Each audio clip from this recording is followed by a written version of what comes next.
Classe Abraão, a paz do Senhor. Eu sou o presbítero Luan e nós estamos estudando as lições do terceiro trimestre da Escola Bíblica Dominical da editora Betel. Ao longo desse trimestre, nós estamos estudando os livros dos profetas menores do Antigo Testamento. Nós já estudamos o livro do profeta Oséias, o livro do profeta Joel, o livro do profeta Amós, o livro do profeta Obadias, o livro do profeta Jonas, o livro do profeta Miqueias, o livro do profeta Naum, o livro do profeta Abacuque, o livro do profeta Sofonias, o livro do profeta Ageu, o livro do profeta Zacarias. E a partir de hoje e ao longo de toda esta semana, nós estaremos nos debruçando sobre a vida e o ministério do último profeta do Antigo Testamento, sobre a vida do profeta Malaquias. Nós estamos nos preparando para a lição de número 13, que é a última lição do nosso terceiro trimestre, que tem por título Malaquias, um alerta sobre o perigo da prática religiosa vazia e sem vida. Durante todo esse trimestre, nós não fizemos apenas o estudo da leitura complementar, mas fizemos o estudo de todos os livros. Aqui nós fizemos o resumo dos capítulos dos livros que nós estávamos estudando.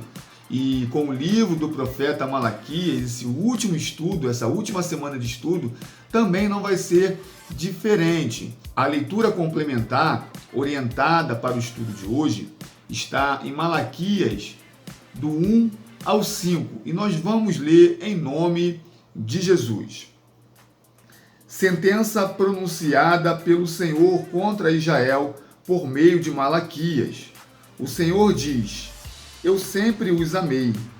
Mas vocês perguntam: como é que nos amaste?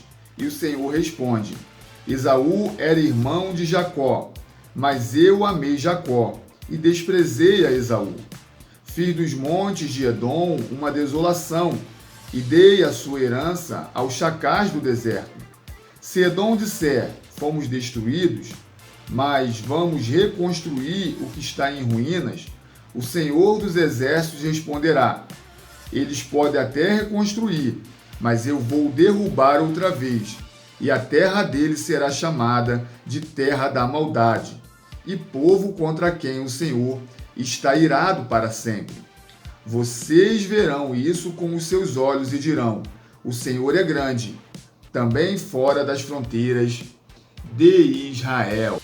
O livro do profeta Malaquias possui apenas 4 capítulos. Na mensagem do seu livro é possível facilmente identificar 6 apontamentos ou 6 principais assuntos que são abordados pelo profeta Malaquias. Ele vai falar inicialmente sobre o amor de Deus e a sua eleição. Ele fala também da imperfeição das ofertas do seu povo para Deus nos seus sacrifícios. Ele também denuncia um casamento idólatra, do seu povo com mulheres estrangeiras. E, igualmente, o adultério, o divórcio que era praticado para realizar esses casamentos. Ele também fala da necessidade da fidelidade do dízimo e o dia em que Deus irá manifestar a sua justiça, o dia do Senhor, que seria antecedido por um mensageiro, que iria anunciar o grande dia do Messias, que viria para trazer justiça àqueles que são fiéis ao seu nome. Nesse sentido, o profeta Malaquias, ele é considerado um reformador. É interessante que o profeta Malaquias, ele vai cumprir o seu ministério 100 anos após o retorno do povo de Israel a Jerusalém.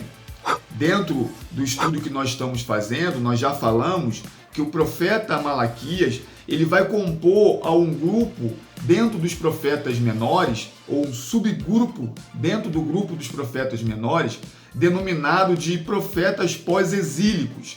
Então, na continuidade do estudo de sucessão entre o profeta Ageu e Zacarias, que foram contemporâneos, o profeta Malaquias, tempos depois, ele vai trazer uma mensagem no sentido de promover uma reforma espiritual no povo de Deus.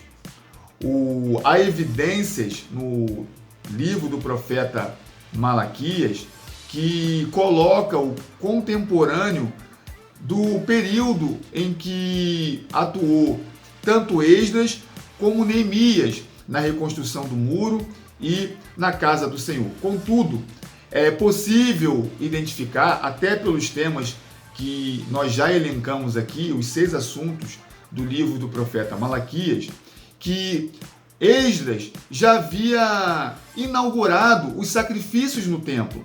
Então, entende-se tranquilamente que o templo já havia sido reformado e que estava em pleno funcionamento. Então, uma vez que os muros da cidade haviam sido reconstruídos, o templo havia sido reconstruído e o povo havia retomado o sistema litúrgico de adoração ao Senhor, Deus observa que é o que pese o seu povo que voltara da Babilônia não tivesse mais largado a idolatria como seus pais, ainda assim precisava de uma reforma, porque o culto havia se esfriado e o povo estava apenas praticando atos litúrgicos. Então Deus vai usar o profeta Malaquias como a sua voz profética para promover reformas necessárias no sistema de adoração a Deus e também de convivência entre os irmãos. Há uma singela discussão entre os estudiosos com relação ao autor do livro do profeta Malaquias. O significado do nome do profeta Malaquias é meu mensageiro. Os estudiosos debruçando sobre o nome, o significado do seu nome, há uma pequena divergência com relação de se tratar de fato de um profeta que se chamava Malaquias ou de um autor que não se identifica e utiliza-se o termo meu mensageiro como portador da palavra de Deus. No verso 1 que nós lemos diz assim: sentença pronunciada pelo Senhor contra Israel por meio de Malaquias.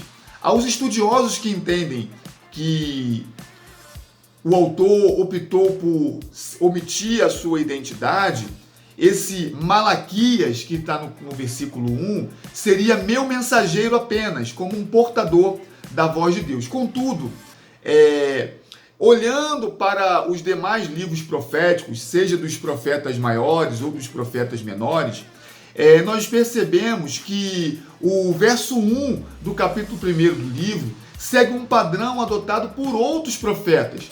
Por isso que normalmente nós adotamos a ideia de que, de fato, o livro foi escrito por um profeta de nome Malaquias e que o significado do nome Malaquias é meu mensageiro, sobretudo pelo fato de que a reforma promovida pela mensagem do profeta Malaquias apontava para a vinda de um antecessor de Jesus Cristo, a saber, João Batista, que nós vamos estudar durante o estudo do livro e dos capítulos do livro do profeta Malaquias. A mensagem do profeta Malaquias tem no seu cerne também anunciar João Batista como precessor do Jesus, o Messias, que viria para trazer salvação, não somente aos judeus, mas também a todos os que creem no seu nome.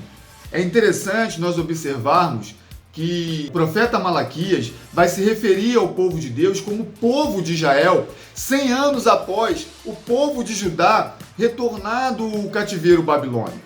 Isso é muito pertinente porque do versículo 2 ao versículo 5, que nós realizamos a leitura, nós percebemos que ele vai reafirmar o amor de Deus e a sua eleição pelo povo de Israel como descendência de Jacó.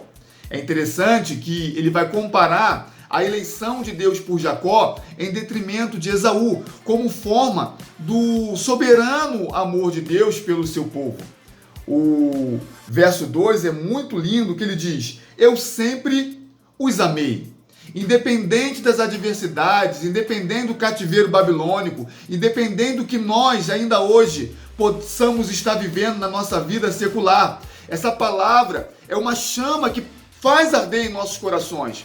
Independente do que você está vivendo, meu irmão, Deus sempre nos amou e Ele nos escolheu para sermos salvos. Então, Deus aqui, Ele reivindica a sua adoração, a sua fidelidade, ou a fidelidade do seu povo, como retribuição do amor que Ele sempre despejou sobre o seu povo. Ele vai fazer um breve comparativo do cuidado que ele teve com Judá e com o cuidado que ele tem com Edom, que é descendência de Esaú. E é interessante que, ao que pese Edom ter visto o cativeiro, ter visto seus irmãos irem ao cativeiro babilônico, isso não significava que Deus não o amasse. Ao contrário. E aí, para reafirmar essa ideia, ele vai dizer que, da mesma maneira, Edom vai ser esquecido. E ao contrário do seu povo, Edom não mais será identificado como descendente de Esaú. Nós já estudamos no livro do profeta Obadias que Edom vai perder a sua identidade. Ele vai se deslocar, das montanhas de Seir e vai habitar em outro local e vai perder a sua identidade como descendente de Esaú. Vai criar-se ali o povo idumeu. Mas isso tudo foi matéria de estudo do livro do profeta Obadias. Mas o que é importante nós reafirmarmos nesse primeiro devocional, como início do estudo do livro do profeta Malaquias, que é o contrário do povo edomita, o povo de Israel, mesmo tendo sido levado em exílio, quando eles retornam à sua cidade, Deus permite que eles reconstrua e restabeleça tudo que foi destruído pelo inimigo. Assim Deus tem feito para conosco, meus queridos irmãos. O amor de Deus, a prova do amor de Deus é que Ele permite que a nossa relação, que havia sido quebrada com Ele pelo pecado, fosse restaurada por amor de nós, através da vida de Jesus Cristo, que se entregou na cruz do Calvário para que nós pudéssemos ter comunhão para com o Deus Pai. E que esta palavra, ela venha trazer alegria ao nosso dia, fortalecer a nossa vida em Cristo Jesus.